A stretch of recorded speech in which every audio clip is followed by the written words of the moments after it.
সবাই বলি আলহামদুলিল্লাহ। আমি আপনাদেরকে ধন্যবাদ জানাচ্ছি যারা আপনারা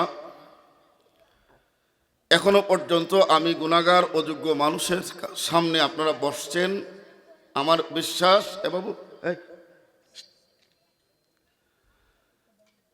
যে আপনারা আজকের মাহফিল শেষ করে আমরা একসাথে যাব ইনশাআল্লাহ।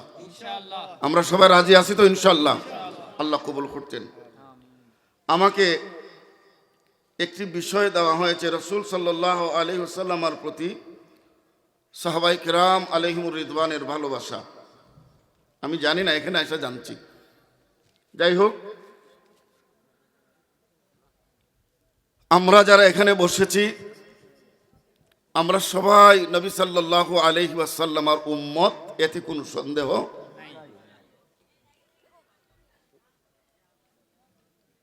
রাসূল করিম সাল্লাল্লাহু আলাইহি ওয়াসাল্লামকে ভালোবাসা, মহব্বত করা, এখানে যে বিষয়টা দেওয়া হয়েছে তারা সাহাবায়ে কেরাম রাসূলুল্লাহ সাল্লাল্লাহু আলাইহি ওয়াসাল্লামকে কিভাবে ভালোবাসতেন। মূল কথা হলো রাসূল করিম সাল্লাল্লাহু আলাইহি ওয়াসাল্লামকে ভালোবাসাটা এটা আমাদের উপর ফরজ। সুবহানাল্লাহ জুড়ে বলেন না। রাসূল প্রেম ছাড়া, রাসূলুল্লাহ সাল্লাল্লাহু আলাইহি ওয়াসাল্লামের মহব্বত ছাড়া ইহজগতে শান্তি, পরকালে মুক্তি পাওয়ার কোনো সুযোগ নাই। এটাই হচ্ছে মূল বক্তব্য। কেন কথা বলে এ ভাইরা, আপনারা কথা বললেন, নীরব থাকেন না।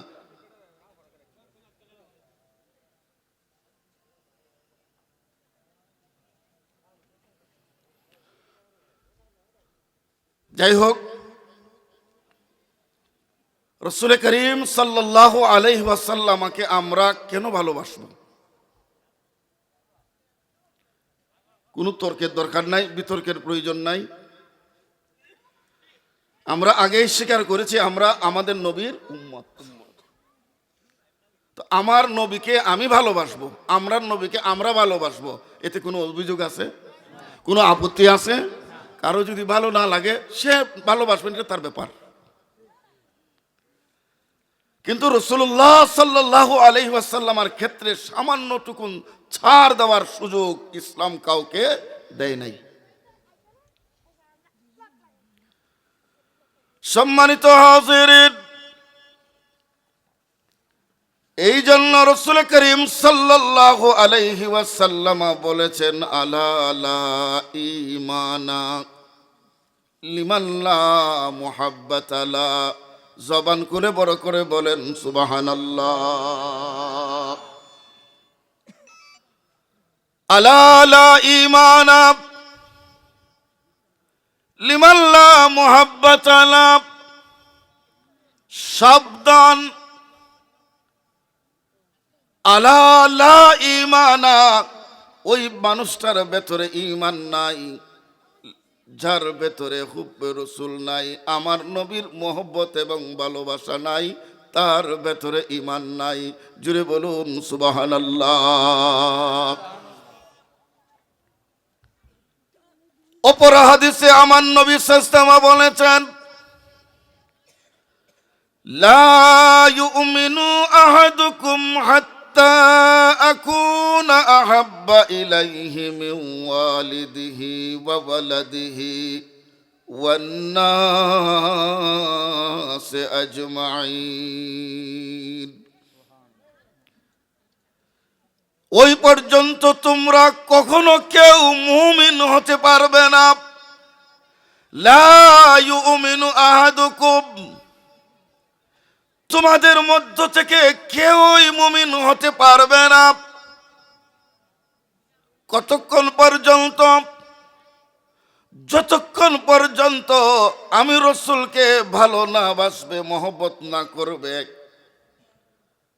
নিজের সন্তান, নিজের পরিবার, নিজের সম্পদ, শুধু তাই না, নিজের জানের চাইতো আমি রাসূলকে যতক্ষণ পর্যন্ত বেশি ভালোবাসবে না, ততক্ষণ পর্যন্ত মুমিন হওয়া যাবে না।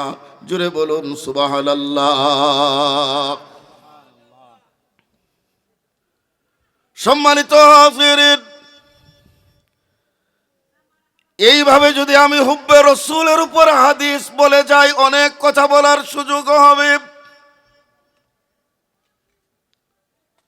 চমৎকার একটি বিষয়, সাহাবারা রসুলকে কিভাবে ভালোবাসতেন। আল্লাহর নবীর ১৬ লক্ষ সাহাবা, একটু জোরে বলেন মারহাবা। আরো জোরে বলেন না মারহাবা। অসুবিধা হচ্ছে আপনাদের? আল্লাহর নবীর ১৬ লক্ষ সাহাবা, এই ১৬ লক্ষ সাহাবীদের ভেতরে আফদালুন নাসে বাদাল আম্বিয়া, সবচাইতে যিনি প্রথম এবং প্রধান এবং মর্যাদাশীল সাহাবী ছিলেন, ইনি হচ্ছেন হযরতে আবু বকর। সকলে জবান খুলে বলুন সুবহানাল্লাহ।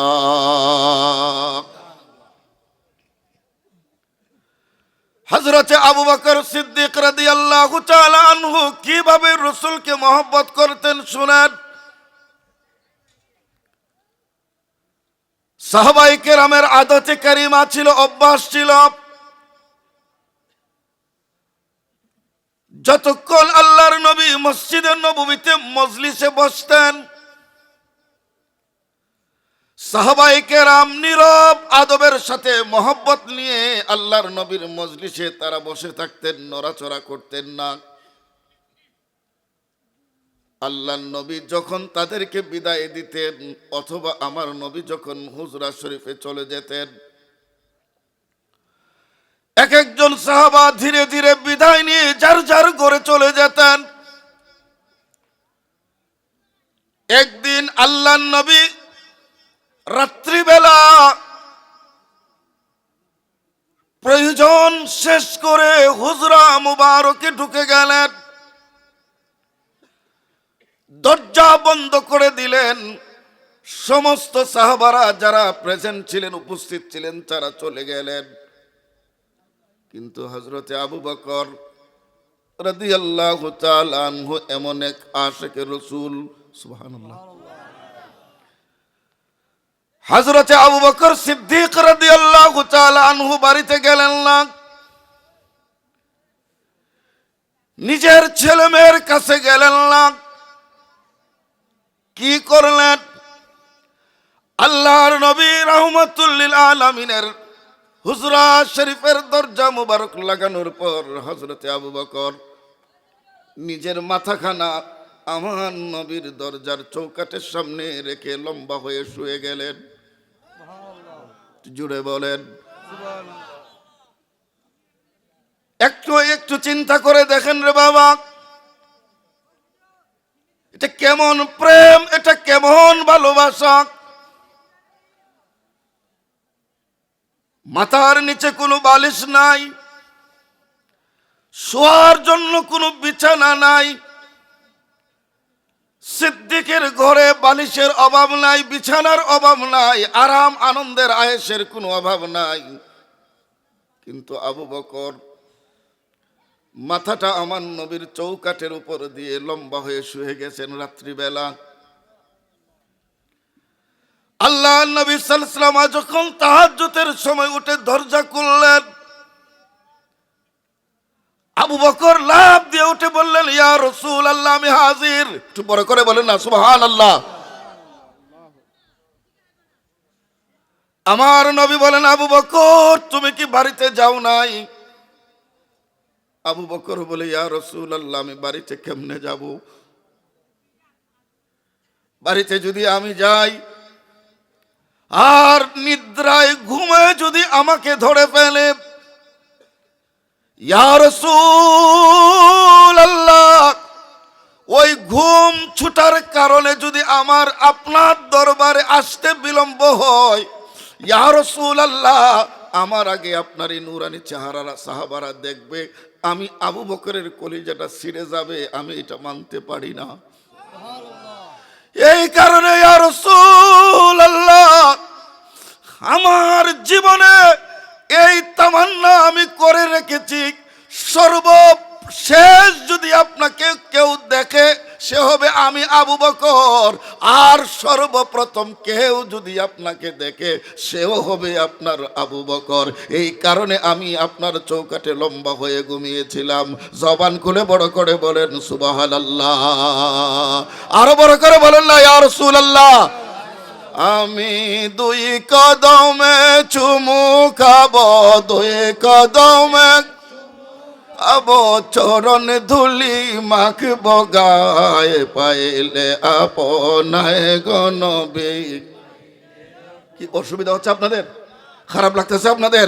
তো সবাই পড়েন না, আমি দুই কদমে, দুই কদমে চুমু খাবো, চরণ ধুলি মাখবো গায়ে, পাইলে আপনায় গো নবী, নাই পাইলে আপনায় গো নবী। সাকরাত নিদানের কালে দেখা দিও নিজ গুণে, জোরে বলেন না ইয়া রাসূলুল্লাহ। সাকরাত নিদানের কালে দেখা দিও নিজ গুণে, হায়রে এমন বিপদের কালে, এমন পাই যেন এ ও বলায়, পাইলে আপনায় গো নবী, পাইলে আপনায়। আমি দুই কদমে, দুই কদমে চুমু খাবো, চরণ ধুলি মাখবো গায়ে, পাইলে আপনায় গো নবী। আল্লাহুম্মা সাল্লি আলা মাওলানা মুহাম্মাদ ওয়া আলা আলি সাইয়্যিদিনা। সম্মানিত হাজিরিন, বুখারী শরীফের হাদিস, উহুদের যুদ্ধের ময়দানে আল্লাহর পেয়ারা নবীর সাহাবী হযরতে জাবের রাদিয়াল্লাহু তাআলা আনহু,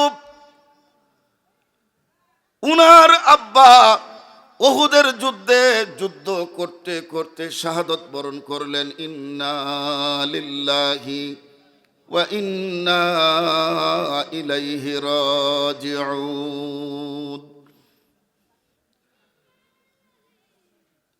হযরতে জাবের রাদিয়াল্লাহু তাআলা আনহুর আব্বা শহীদ হয়ে গেলেন। কোরআনে পাকে আল্লাহ শুহাদায়ে কেরামের মাকাম বর্ণনা করেছেন। একটু জোরে বলেন না মারহাবা, আরো জোরে বলেন না মারহাবা। সূরাতুল বাকারা 2 নম্বর পারা আল্লাহ তাআলা বলছেন, ওয়ালা তাকুলু লিমান ইউকতালু ফি সাবিলিল্লাহি আমওয়াত বাল আহইয়াউ ওয়ালাকিন লা তাশউরুন। ওয়ালা তাকুলু লিমান ইউকতালু ফি সাবিলিল্লাহ, যারা আল্লাহর রাস্তায় শাহাদাত বরণ করে মারা যায়,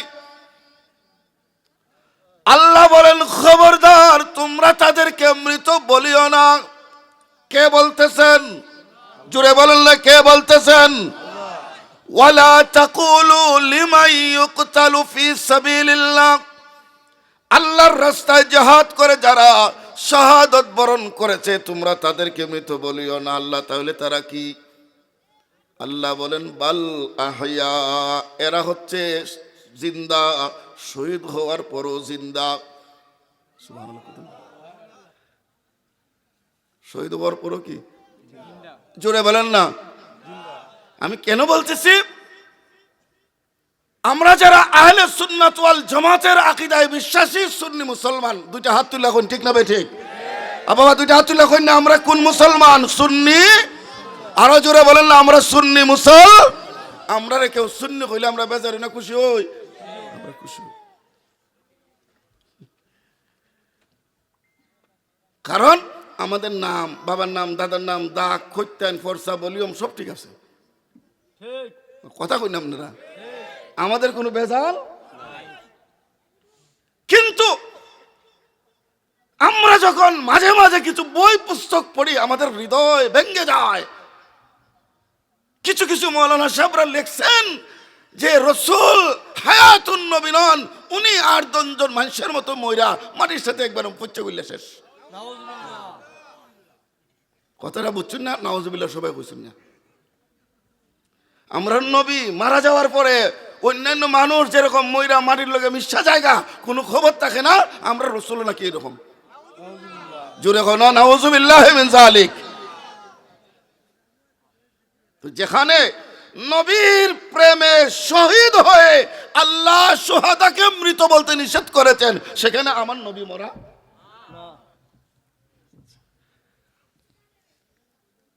আপনাদের এলাকায় উরি আসেনি? উরি নিতাম না রে বেটা, আসেনি মেরা? গাছেরটা না। এখন কি মাস চলতেছে? মাঘ মাস, এরপরে ফাল্গুন। তো উরি একবারে যে সময় শেষ হয়ে যায়, কোন মাসও শেষ হয়? ফাল্গুনে শেষ আর চৈতের শুরুতে। তো দেখবা কিছু উরি গাছ লাল হয়ে জায়গা। ইতারে কিতা করেন আপনারা? আমরা টাউনের মানুষ বুঝি না বেটা, কিছু আমার সাহায্য করো। কিতা করেন আপনারা? না না, এটার করেন কিতা আপনারা? এটাতে তার তরকারি খাইবার সুযোগ নাই। এটা কিতা করুন? ও বিচি তুললে তো চাচা ঠিক করছে। এটারে এর আগে গাছের গুড়ি কিতা করুন? আর দরকার না, এটা কেলাপ কিতা? এটা খাইটিয়া ওই খাটা গাছও যখন এটা একবার উঠে লাল হয়ে জায়গা, তখন এটা সিল্লে কিতা করুন? একটা কুলার মাঝে রাখুন, রাখিয়া এটার আবার ঘুমতে উঠতে পরের দিন টিনের চালো দে। কিতার লাগে দে? গাছও যে শুকাইছে এটা হইছে না? না হুজুর আরো লাগবো। টিনের চালকের হুজুর উফরিদার রোদের গরম, টিনের গরম। নবী রাসূলরা যারা জিন্দা মানে না, এরা হয়তো শরম। মাথা না বানান, ঠিক না ঠিক? এখন 2-3 দিন রোদ লাগাই এটারে তৈব কই কইল, আমি তা বুঝতাম না। বলতাম আমরা দেশ বুয়াম, বুয়ামের ভিতরে মুখটা লাগাইয়া থইছে, ইনশাল্লাহ বাচ্চা তাহলে আর 3-4 মাস পরে দেখা হইব। আচ্ছা এখন কইন যান বোতলের ভিতরে যে বিষটা তৈছো নিটা জিতা না মরা বুঝা হয়ে পারে কেমনে জিন্দা? এটার হাত নাই, ভাও নাই, গুজুরি নাই, কই বিষ কই বাকল।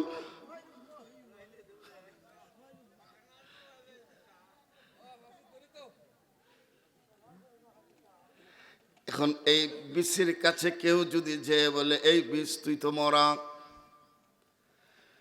বিষে জবাব দিবে আমারে মাটির তলে থইয়া দেখ আমি কি জাত খোরাক। তো সামান্য একটা শিমের উরির বীজ যদি এত কিছু হওয়ার পরেও ওই বিচি থেকে গাছ বের হতে পারে, যেই রসুল না হলে কায়নাত হতো না। ওই রসুল কোনোদিন 8-10 জন মানুষের মতো পচে গলে যায় নাই। ওই রসুল ইন্তেকালের পরেও শরীরে জিন্দা। জবান খুলে বড় করে বলেন সুবহানাল্লাহ। কষ্ট হইতেছে? শুনেন, কেন আহলে সুন্নাত ওয়াল জামাত করবেন? বাগদাদি কাফেলা কেন করবেন? আমি শুনেছি এখানে আমার ভাই মুশতাকের অনেক মুরিদান আছেন। আপনারা কসুয়ার মুরিদান নাই কেন?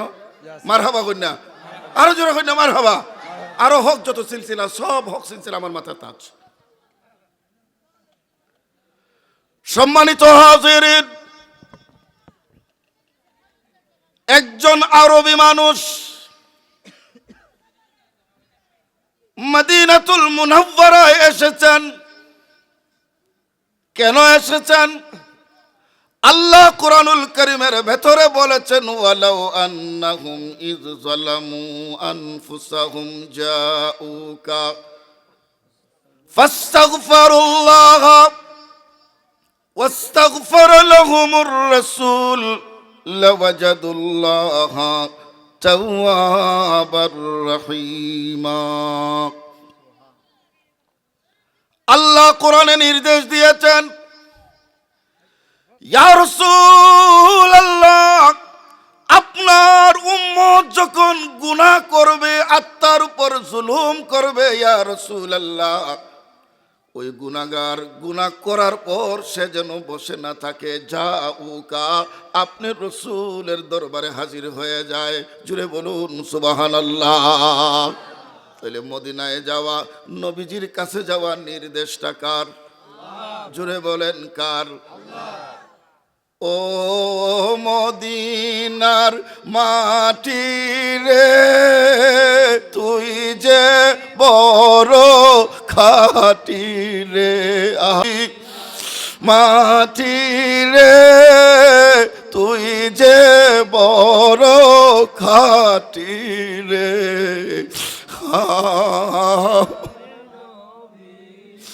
কারণে আমার নবীর কারণে, আও মদিনার রে, তুই যে বড় খাটি রে, আও মদিনা রে, তুই যে বড় খাটি রে, আমার নবীর কারণে,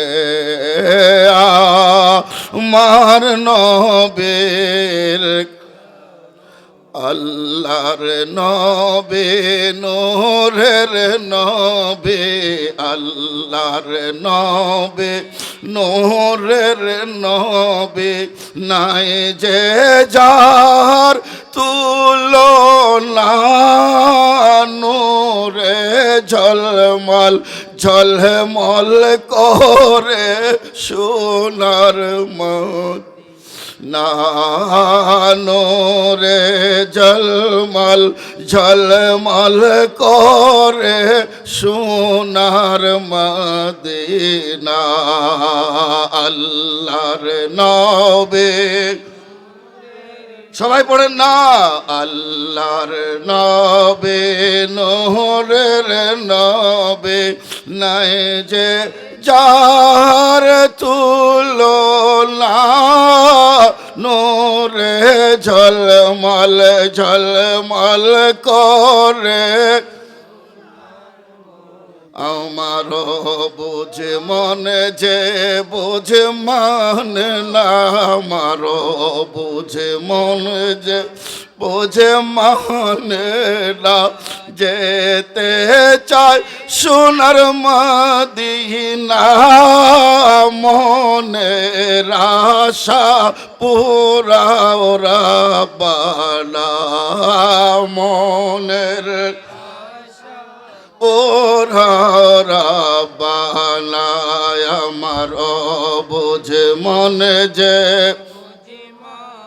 না, আল্লাহ বুঝে মনে যে বুঝে মানে না, যেতে চায় সোনার মদিনা, মনের আশা পুরাও রাব্বানা, আল্লাহুম্মা সাল্লি আলা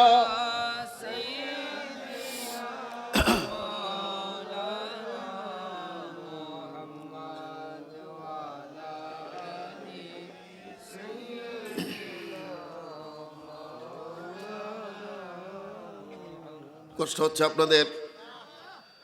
সম্মানিত হাজিরিন, জুমার রাত, আজকে মদিনায় লক্ষ লক্ষ আশিক রাসূল জমা হবে রওজায়ে রাসূলে। মারহাবা বলেন।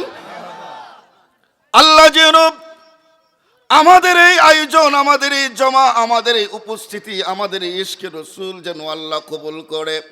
জীবনে একবার হলো আল্লাহ যেন মদিনার মেহমান বানায়। জুড়ে বলুন আমিন, আরো বড় করে বলুন আমিন। সম্মানিত হাজিরিন, গভীর মনোযোগ। একজন আরবি সাহাবী আল্লাহর নবীর শহর মদিনায় আসছেন। আসার পর যখন মদিনায় ঢুকলেন, দেখেন মদিনা নীরব, কোনো শব্দ নাই, কোনো আলো কোলাহল নাই, গোটা মদিনা নীরব। হাজার হাজার সাহাবা নীরব নিস্তব্ধ, কারো মনে কারো মুখে কোনো হাসি নাই। ঘটনা কি? তিনি ঘুরে ঘুরে খবর সংগ্রহ করলেন। তিনি যেই দিন আসছেন তার 3 দিন আগে রসুল ইন্তেকাল করেছেন, দাফন করা হয়েছে। মনোযোগ, আদব। তার ধারণা ছিল আল্লাহর নবী দুনিয়ায় আছেন, তিনি গ্রাম থেকে অনেক দূর থেকে এসেছেন। আল্লাহর নবীর ইন্তেকালের সংবাদ তিনি শুনতে পারেন নাই। তিনি মদিনায় এসে যখন জানলেন রসুল দুনিয়াতে নাই, পাগলের মতো হইয়া আল্লাহর নবীর তুরবতে খাক মুবারক মদিনাতুল মুনাওয়ারায় যেখানে আমার নবীকে দাফন করা হয়েছে, সেই রোজায় রসুলের সামনে দাঁড়িয়ে আল্লাহর তাআলার নাজিলকৃত কোরআনের এই আয়াত, ওয়ালাউ আন্নাহুম ইযযালামু আনফুসাহুম জাউকা,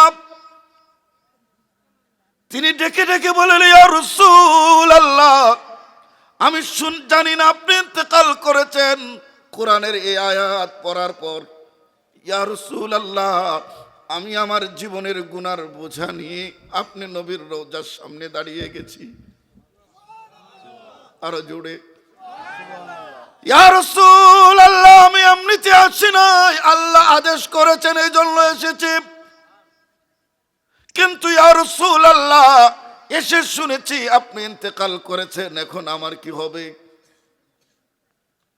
এই কথাগুলো বলে বলে ওই গ্রাম্য সাহাবী কাঁদতে কাঁদতে 2 হাত দিয়ে রওজায়ে রসুলের মাটি মুবারক 2 হাতে নিয়ে নিজের চেহারার মধ্যে লাগালেন, মাথার উপর লাগালেন।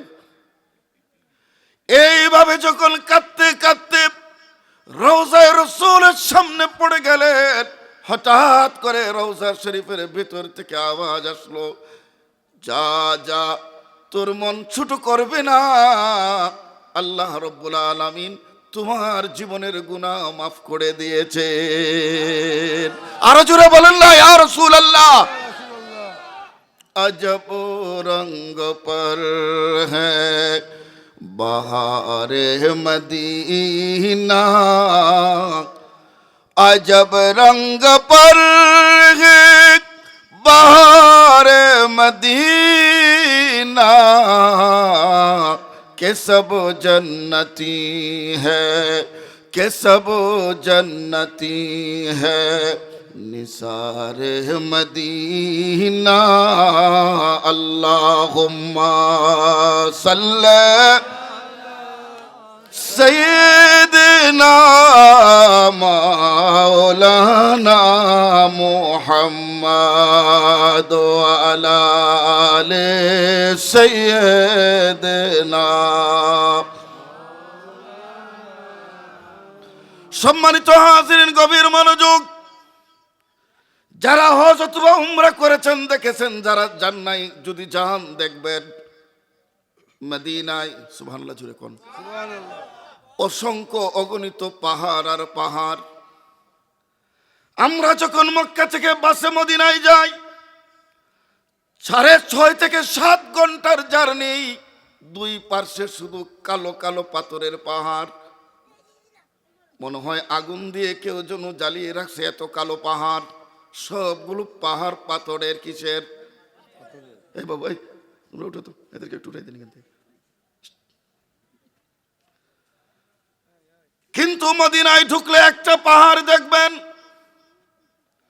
ওই পাহাড়টা কালো নয়, লাল বর্ণ ধারণ করে আছে। ওই পাহাড়টা প্রায় 8.5 মাইল লম্বা। সুবহানাল্লাহ জোরে বলেন।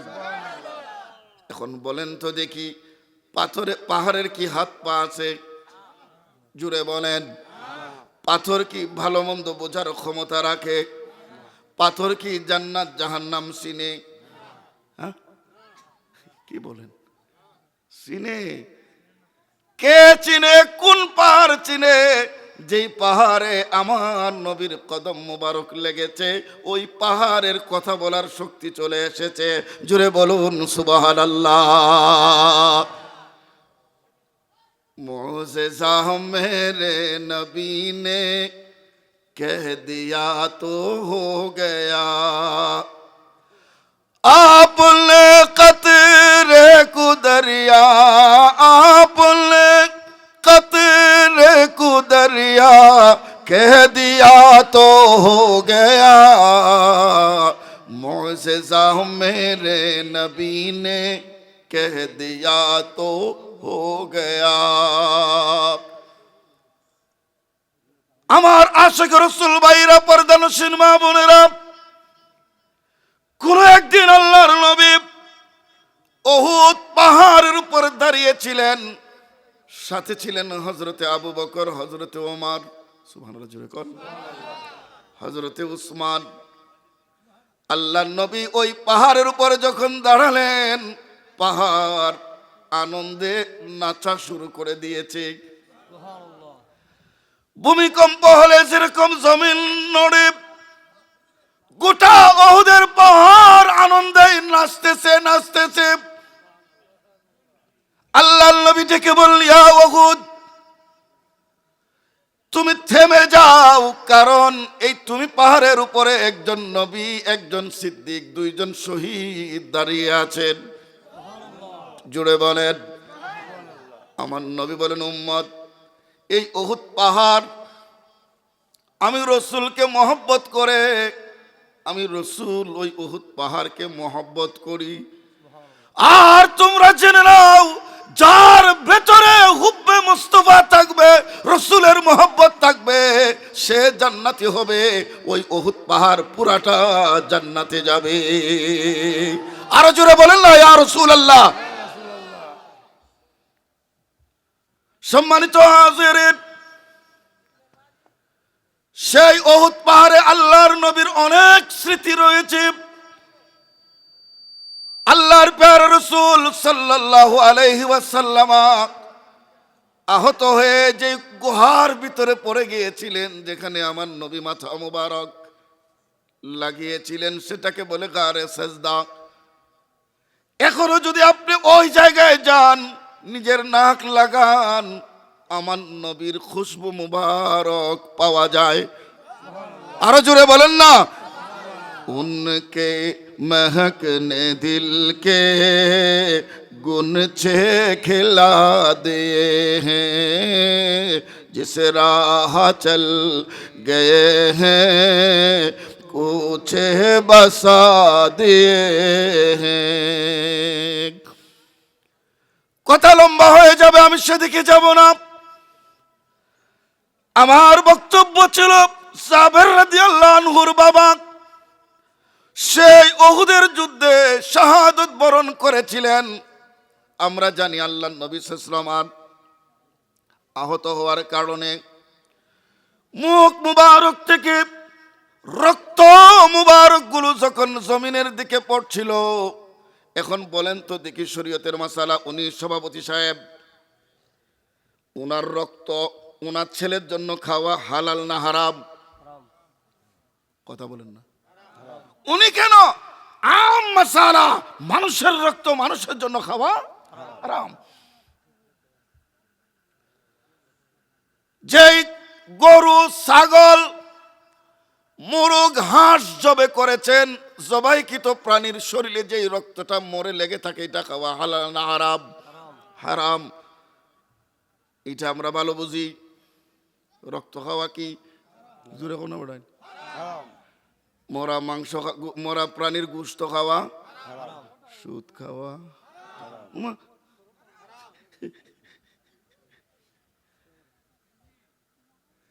মরা প্রাণীর গোশত খাওয়া হারাম, মরা প্রাণীর রক্ত খাওয়া হারাম। সুদ খাওয়া হালাল না হারাম? জুড়ে বলেন হালাল না হারাম? কিন্তু আমাদের এই মুসলিম পরিবারে, মুসলিম সোসাইটিতে, মুসলিম সমাজে কিছু সুদকুর আছে না নাই? আল্লাহ হেদায়েত দিতেন, আমিন কর। সম্মানিত হাজিরিন, এ বাবা তোমার সাউন্ড উঠে না, এখানে একটু ঠিক করো না। আল্লাহর প্যারা নবী সাল্লাল্লাহু আলাইহি ওয়াসাল্লামের রক্ত মুবারক জমিনে পড়তেছে। হযরতে আবু সাঈদ খুদরি রাদিয়াল্লাহু তাআলা আনহুর বাবা হযরতে মালিক বিন সিনান রাদিয়াল্লাহু তাআলা আনহু দেখতেছেন, দেখার লগে লগে দৌড় মারছেন। দৌড়ে যায় দুইটা হাত আল্লাহর প্যারা নবীর মুখ মুবারকের নিচে এইভাবে বিছিয়ে রেখেছেন। সুবহানাল্লাহ করুন। আল্লাহর প্যারা নবীর মুখ মুবারক থেকে, গাল মুবারক থেকে যত পরিমাণ রক্ত মুবারক বের হয়েছে, সব মালিক বিন সিনানের হাতে। রক্ত পড়া শেষ, হযরতে মালিক বিন সিনান রাদিয়াল্লাহু তাআলা আনহু রাসূল ভালোবাসার এক অনুপম দৃষ্টান্ত স্থাপন করলেন। আমার শিব পাশার ভাইরা, আমার সুন্নি জামাতের ভাইরা, পর্দানসীন মা বোনেরা, কেন গো মা আপনি নবীর পক্ষে থাকবেন, আপনার স্বামীরে নবীর পক্ষে রাখবেন? বোঝার দরকার আছে না নাই? ওরে বাবা কথা কও না, বোঝার দরকার আছে না নাই? এমন এক জমানায় আমরা আসছি, সকালবেলা ঈমান নিয়ে বের হব, বিকালবেলা বেঈমান হয়ে ঘরে আসব। জ্বলন্ত আঙ্গুল হাতের মধ্যে রাখা সহজ, কিন্তু ঈমান রাখা বড় কঠিন।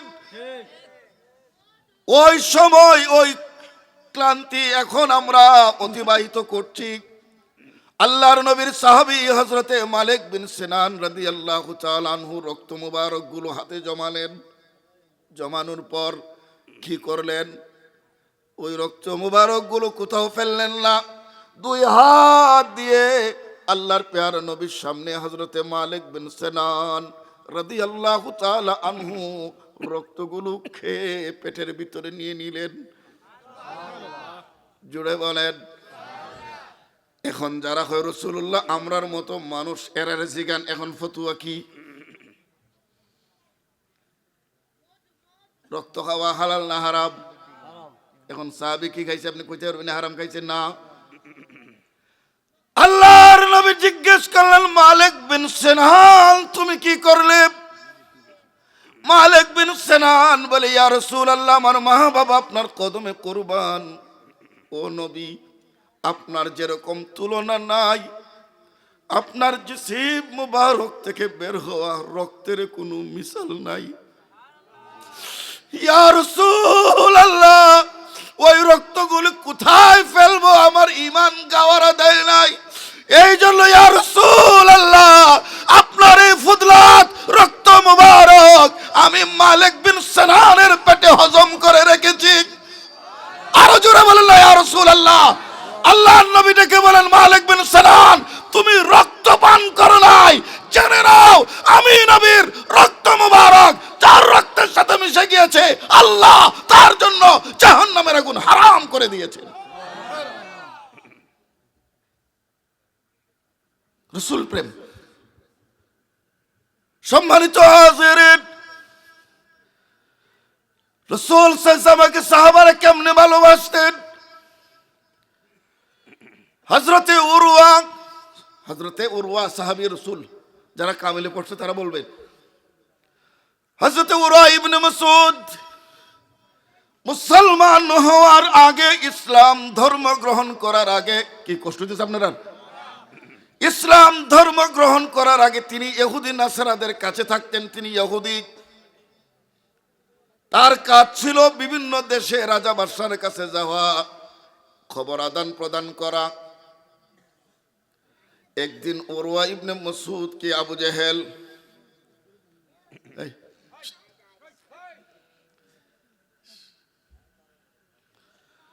একদিন উরওয়া ইবনে মাসউদ কে আবু জেহেল আল্লাহর নবীর কাছে পাঠালো, যাও যে দেখো মুহাম্মদকে, মুহাম্মদের অনুসারীরা কেমন ভালোবাসে। সুবহানাল্লাহ, জুড়ে বলেন। হযরত উরওয়া বলেন, আমি গেলাম, আড়াল থেকে আমি দেখলাম, আমি আশ্চর্য হলাম। সংবাদ সংগ্রহ করে আমি আবু জেহেলের কাছে গেলাম। আমার আবু জেহেল জিজ্ঞেস করলো, উরওয়া কি খবর?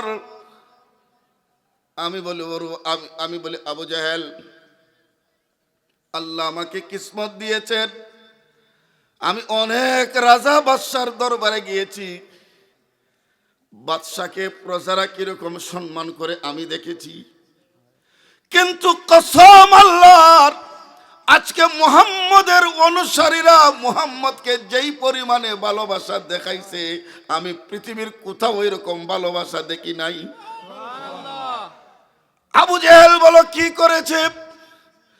আমি আশ্চর্য হয়ে গেলাম, ওই মুহাম্মদ সাল্লাল্লাহু আলাইহি যদি তুতু মুবারক ফেলেন, ওই তুতু মুবারক জমিনে পড়ে না, তার কোনো না কোনো সাহাবী নেওয়ার জন্য পাগলের মতো দুইটা হাত বিছায় দেন, যার হাতে তুতু মুবারক পড়ে সে ওই তুতু মুবারক বরকতের জন্য তার চেহারায় মালিশ করে। আর যারা নিতে পারে নাই, তারা যার হাতে লেগেছে তার হাত দিয়ে তাদের চেহারায় মালিশ করে। আল্লাহু আকবার।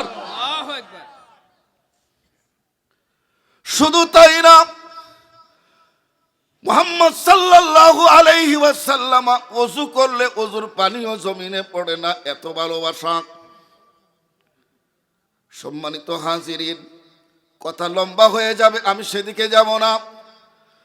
সেই সাহাবী রাসূল হযরতে জাবের আল্লাহর নবীর দরবারে যে চোখের পানি ছেড়ে কাঁদেন। এখন বলেন তো দেখি, আমারই বাবা জানের ছেলে যদি উনার সামনে কাঁদে, মনটা ভালো থাকবো না খারাপ থাকবো? সব দিয়েও বাবারা চায় ছেলেদের মুখটা যেন হাসি থাকে। কথা বলেন না? নিজে 2 ওয়াক্ত খায় না, কিন্তু ছেলের মুখে খাবার দিয়া মুখটারে খুশি দেখতে চায়। এরকম মা বাবা আছে না নাই? ঈদ আসলে বাবা পুরান কাপড়টা পরে মার্কেট থেকে একটা নতুন কাপড় ছেলে মেয়েরে দেয় খুশি করার জন্য। আল্লাহর নবীর দরবারে সাহাবী জাবের কাঁদতেছেন। একটু জোরে বলেন আল্লাহু আকবার। আমার নবীর অন্তরে উম্মতের জন্য মায়া কম ছিল না বেশি ছিল? হযরতে জাবের কাঁদতেছেন, আর আমার আলা হযরত বলতেছেন, সুবহানাল্লাহ, জোরে বলেন না। जब आ गए है जोशे रहमत पे उनके आके, একটু বড় করে বলতে হবে ইয়া রাসূলুল্লাহ। जब आ गए हैं जोशे रहमत पे उनके आके, जलते बुझा दिए हैं, जलते बुझा दिए हैं, रूते हंसा दिए हैं, उनके महकने दिल के गुनचे खिला दिए हैं। अल्लाहुम्मा सल्ली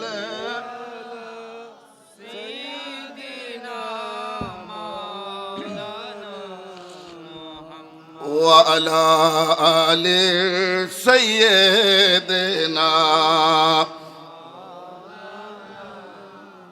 उस्तुने हन्नाना कादे নূর নবীজির বিরহে পাথরে কালেমা পড়ে, নূর নবীজির প্রেমেতে। আল্লাহুম্মা সাল্লি মাওলানা মুহাম্মদ আলা আলি সাইয়্যিদিনা।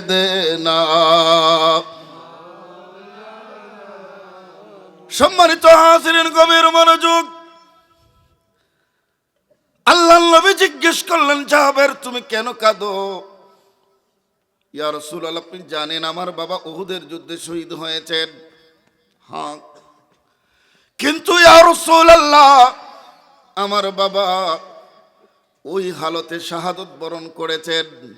ইয়া রাসূলুল্লাহ, আমার বাবার ঋণের বোঝা অনেক বড়, ঋণ রেখে মারা গেছেন। এরকম হয় না? মনোযোগ, এটা বলেই আমি শেষ করে দিব। ইয়া রাসূলুল্লাহ, আমার বাবা মকরুজ, অনেক অনেক মানুষ আমার বাবার কাছে পায় টাকা পয়সা। এখন আমার বাবা মারা যান, শহীদ হন, আমি ছেলে এক, আমার বোন 4 জন, মোট কয়জন? ইয়া রাসূলুল্লাহ, আমার বাবা ইন্তেকালের আগে এমন এত বেশি সম্পদ রেখে যান নাই যা দিয়ে আমি আমার বাবার ঋণ পরিশোধ করব। প্রতিদিন কেউ না কেউ এসে আমাকে গালি দেয়, বকা দেয় ঋণ পরিশোধের জন্য। আমার নবী ডেকে বলেন, জাবের, তোমার তো খেজুরের বাগান আছে। হ্যাঁ ইয়া রাসূলুল্লাহ, যা বলেছেন সত্য, আমি কোনো কিছু আপনার কাছে আড়াল করব না। এ জাবের, তোমার তো খেজুরের বাগান। জাবের বলেন, ইয়া রাসূলুল্লাহ, খেজুরের বাগানে যে পরিমাণ খেজুর ধরে, ইয়া রাসূলুল্লাহ, সেগুলো পেরে জমা করার পরও আমার বাবার পাওনা পরিশোধ করা সম্ভব না, এত বেশি ঋণ। আমার নবী বলেন, কি করব? ইয়া রাসূলুল্লাহ, আপনি যদি কোনো ব্যবস্থা করেন। আমার নবী বলেন, খেজুর গাছে পাকবে কখন? হুজুর, আরো কিছুদিন সময় লাগবে, যাও, খেজুর যখন পাকবে পেড়ে আমাকে দাওয়াত দিও, আমি যাব।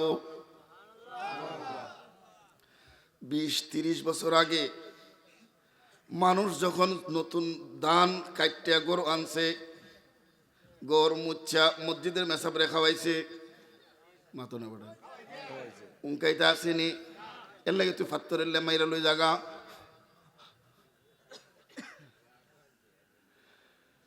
4 গ্রাম 5 গ্রাম মেলে ওজন নাই, পেটের বেদনা এত ব্যথা। 3 গ্রাম পরে শুনছুকলাম মেসাব আছে, মেসাবরে আনতে পারতো না, ফু আনবো কেমন একটা সুঙ্গা লইয়া গেছে। কথা বানাবো না, এটা 20-25 আগের কথা। সুঙ্গার ভিতরে ফু বইরাই না, পেটের ভিতরে লাগাইছে, পেট ভালো হয়ে গেছে, এটার নাম ইয়াকিন। আর উনকা মেসাব সাইল্লাই ফু দিল, কাম হয় না।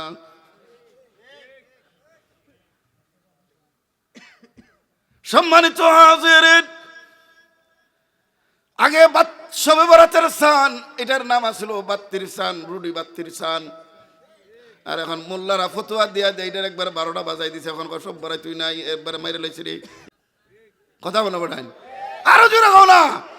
কেডা কইছে জানুনি, যারা গরুর বেটটাই নলো সেরা ভত্তা দিছে, আলু আর রুটি নাই, কারণ এরার বেটটিতে আলু আর রুটি বানায় খাওয়ায় না রে।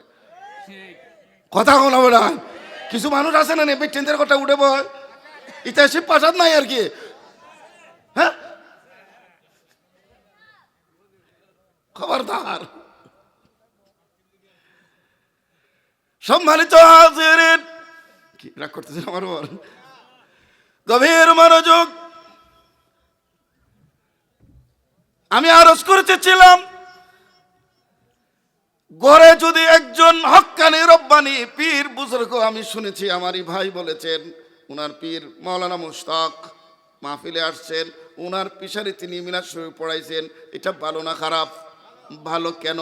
আল্লাহর একজন মকবুল বুজুর্গ বান্দা যখন ঘরে আসবে, আল্লাহর রহমতের বাড়ি দ্বারা ঘরে নাজিল হয়। একজন হক্কানি রব্বানি আলেম যদি কোন গ্রামের কবরস্থানের পাশ দিয়ে শুধু হাইটা যায়, দোয়া না করে, ওই আলেমের ইজ্জতে আল্লাহ কবরস্থানের 40 দিনের কবরের আযাব মাফ করে দেয়। জুড়ে বলেন। তাহলে আলেম উলামার দাম আছে না নাই? আলেম উলামার লগে সম্পর্ক রাখার দরকার আছে না নাই? তবে আলেম উলামারও নিজের ইজ্জত বাঁচায় রাখারও দরকার আছে না নাই? কথা একেবারে সংক্ষেপ, গভীর মনোযোগ। হযরত জাবের রাদিয়াল্লাহু তাআলা আনহু সপ্তাহ 10 দিন পরে খেজুর পেকে গেছে, নিজের হাতে খেজুর পাড়লেন, 3টা স্তূপ করলেন। আল্লাহর পেয়ারা নবীর দরবারে যে হাজির হয়ে বললেন, ইয়া রাসূলুল্লাহ, আসেন, আমি আপনার কথা মতো বাগানে খেজুর পেড়ে রেখেছি। সুবহানাল্লাহ, জোরে বলেন। আল্লাহর নবী গেলেন, বাগানে ঢুকলেন। জাবের বলেন, ইয়া রাসূলুল্লাহ, আমার বাগানের 3টা স্তূপ খেজুর, এই পরিমাণ, এর চেয়ে বেশি নাই। আল্লাহর নবী সাল্লাল্লাহু আলাইহি নিজের চোখ মোবারক দিয়ে 3টা খেজুরের স্তূপ দেখলেন। একটা খেজুরের স্তূপের চতুর্দিকে 3বার, বুঝে থাকলে জবাব দেন কয়বার? 3বার ঘুরলেন। ঘোরার পরে আল্লাহর প্যারা নবী জাবেরের একটা খেজুরের স্তূপের উপর বসে গেলেন। জুড়ে বলতে হবে, কে বসেছেন? হা, কেমন নবী খেজুরের স্তূপের উপর বসে গেলেন? কোনো বিছানা নাই, গালিচা নাই। অথচ শেখ সাদী বলছেন, হাবিবে খুদা, আশরাফে আম্বিয়া কে আরশ মজিদ আশবুদ মুত্তাকা। দুনিয়ার মানুষ নবীর শান জাননি, নবী কেমন বুঝনি?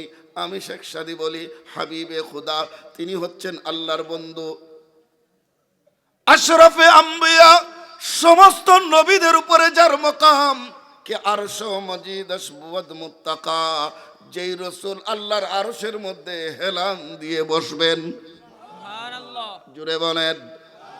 তখন যেই নবীর বসার জায়গা আল্লাহর আরশ, ওই জায়গায় আল্লাহর নবী বসবেন আরশে আজিমে। আজকে ওই রাসূল বসেছেন খেজুরের স্তূপে উম্মতের মহব্বতে। আল্লাহু আকবার, আরো জোরে বলেন আল্লাহু আকবার। সম্মানিত হাজিরিন, আল্লাহর প্যারা রাসূল বসলেন, আমার নবী ডাক দিলেন জাবের। জাবের চোখের পানি ছেড়ে দিয়ে বলে, ইয়া রাসূলুল্লাহ, ফিদাকা আবি ওয়া উম্মি, মালি ওয়া নফসি। ইয়া রাসূলুল্লাহ, আমার মা বাবা, আমার নফস, আমার সম্পদ সব আপনার কদমে কুরবান। ইয়া রাসূলুল্লাহ, নবী গো, আমার মতো ভাগ্যবান আজকে আর কেউ নাই। হুজুর, আল্লাহ আপনাকে দাওয়াত দিয়ে, বুরাক দিয়ে, রফরফ দিয়ে, 1000 নয় লক্ষ ফেরেশতার জুলুস দিয়ে আল্লাহ আপনাকে আল্লাহর কাছে নিয়েছিলেন। আপনি সেই শানওয়ালা নবী, আজকে উম্মতের কথায় উম্মতের বাগানে এসে খেজুরের স্তূপের উপর বসে গেছেন। আমার চাইতে ভাগ্যবান তো আর কেউ নাই। ইয়া রাসূলুল্লাহ, আমার মন ভরে গিয়েছে। আমার নবী বললেন, ও জাবের, তোমার বাবার পাওনাদাররা কোথায়? ইয়া রাসূলুল্লাহ, আপনি শুনতেছেন, এরা উচ্চবাচ্য কথা বলতেছে। আমার নবী বলেন, সবাইকে এসে লাইনে দাঁড়াতে বলো। জাবেরকে, হুজুর শরম পামু, এত অল্প পরিমাণ দিয়ে আমার বাবার ঋণ কেমনে পরিশোধ করবেন? আমার নবী বলেন, জাবের, তাদেরকে বলো কাতার করতে, ঋণ পরিশোধের দায়িত্ব আমি মুহাম্মদের হাতে। আরো জোরে চিৎকার দিয়ে। এই জন্য তো আলা হযরত বলছেন, মেরে করিম সে ঘর কাতরা কিসি নে মাঙ্গা। বড় করে বলেন না, ইয়া রাসূলুল্লাহ। मेरे करीम से घर कतरा किसी ने मांगा, दरिया बहा दिए, दरिया बहा दिए, दुर्बे बहा दिए हैं, उनके महक ने दिल के गुन छे खेला। হুজুর, এত উর্দু কইতেছেন বুঝি না, একটু বাংলা কই। বাংলা। আল্লাহ দাতা সর্বোপরি, রাসূল কসম বন্টনকারী। বুঝে থাকলে বলেন না, ইয়া রাসূলুল্লাহ। হাদিসে পাক, ইন্নামা আনা কাসিমুন ওয়াল্লাহু ইউতি, রাসূল বলেন আল্লাহ আমাকে দিচ্ছেন, দিতেছেন, আর আমি রাসূল আল্লাহর কাছ থেকে নিয়ে বন্টন করতেছি, করব, কিয়ামত পর্যন্ত করতেই থাকবো। আরো জোরে নারে রিসালাত, আহলে সুন্নাত ওয়াল জামাত, মাসলাকে আলা হযরত। ইন্নামা আনা কাসিমুন ওয়াল্লাহু ইউতি, ইয়া রাসূলুল্লাহ, আল্লাহ আপনাকে দিয়েছেন, আপনি বন্টন করতেছেন। হুজুর বলেন আমি তো এই জন্যই বন্টন করি, শুধু করি না, আমি হাসরে জান্নাতও বন্টন করব। সুবহানাল্লাহ। এই জন্য আমার নাম আবুল কাসেম, লিউকাসিমু বাইনাল জান্নাতি মিন আহলিহা, আমি আমার আহলে আয়ালের মধ্যে জান্নাত বন্টন করব। সুবহানাল্লাহ, জোরে বলেন। আল্লাহ দাতা সর্বোপরি, রাসূল কাসেম বন্টনকারী, আরে দয়াল নবীর বন্টন যেন আমি অধিক দয়া পাই। চলো নবীজির জান্নাতে মদিনাতে, চলো নবীজির জান্নাতে, নবীজির গোলামের, নবীজির গোলামের কোনো চিন্তা নাই, কোনো চিন্তা নাই। চলো নবীজির জান্নাতে মদিনাতে যাও। খারাপ লাগতেছে, শেষ করে দেব।